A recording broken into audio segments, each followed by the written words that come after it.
Tunasubiri mengine. Mwalimu Yanga. Niambie Sosi. Uko sawa? Tuko sawa na kwanza kwa kipekee. Kwanza mwalimu leo umeacha kazi. Of course hiyo inajulikana, hata mechi ya tarehe 8 tuliacha kazi kuja kufanya kazi. Lakini kwa kipekee lazima tuwashukuru wanachama na mashabiki ambao kwa wingi wao wamejitokeza katika kuja kusupport, kuunga mkono viongozi wa klabu ya Yanga. Jambo la kwanza natakiwa uelewe, viongozi wa Yanga mabosi wao ni sisi. Ndio uhalisia. Viongozi wa Yanga mabosi wao ni sisi. Na mabosi mshatoa maji. Tulianza katika shina. Yaani wanachama wa klabu ya Yanga walianza kwenye shina.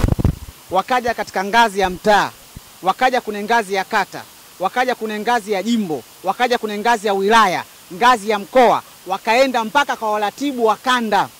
Maazimio ya klabu ya Yanga wanachama na mashabiki wamesema mechi ya tarehe 8 wanahitaji pointi 3 muhimu. Wanahitaji fidia ambazo milioni 56. Na jambo la 3 wakasema bodi ya ligi wajiuzuru. Kwa huo ndo msimamo wa klabu ya Yanga na wakatamka kuwa tarehe 8 mechi imeshaisha. Tulizungumza, tumewapa maelekezo kuanzia chini kwa shina mpaka juu. Kamati ya utendaji wakakaa na waratibu wa mikoa ambao maoni ya wanachama kuanzia ngazi ya shina wakaja na msimamo, wakasema hakuna mechi kuchezwa. Sasa wewe bosi wako anakuambia hakuna kazi, wewe utafuata?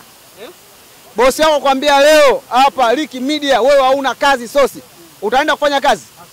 Sisi ndio mabosi wao. Ndio maana baada ya kuja hapa tukaambia sisi msimamo wetu ni huu. Wakitoka kile ni kikao cha waziri tunajua, si ndio? Wana hiari mbili, waje hapa kutuambia ambacho kikubaliana na waziri au haba waziri aje kuzungumza kwa niaba ya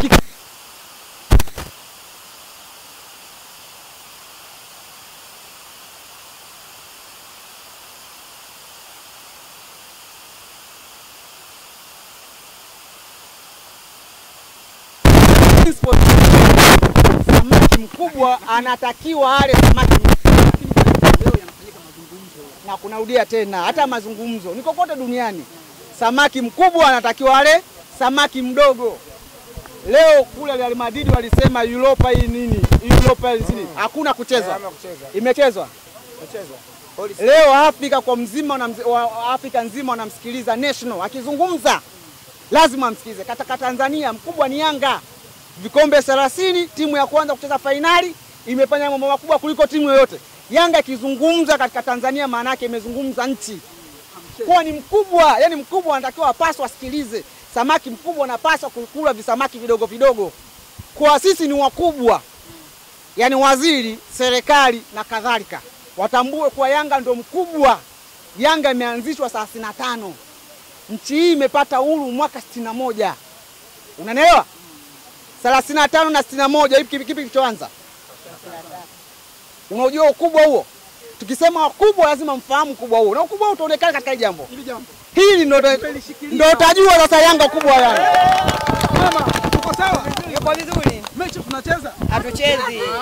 Hatuchezi. Wewe mama inabidi wana busara. Busara tuzitaki. Busara tushachoka nazo. Umechoka? Busara kwenye familia huko. Kwa hamchezi. Hatuchezi. Kwa hapo unachosubiri ni kauli ya hamchezi. Hatuchezi. Bwana. Ndio hivyo. Waziri anataka mniamalize. Hatuna masuala ya uwaziri. Yaani hamtaki kalia bodi ya ligi wajiuzuru ndio tutacheza hiyo mechi. Lakini kama wao wapo madarakani hatuchezi. Mama moto. Sauzi huyu hapa ametoka South Africa. Wewe kwanza nikuulize swali. Hizi maiki ushaziosha? Haki nilisikia zimechafuka. Umeshaziosha.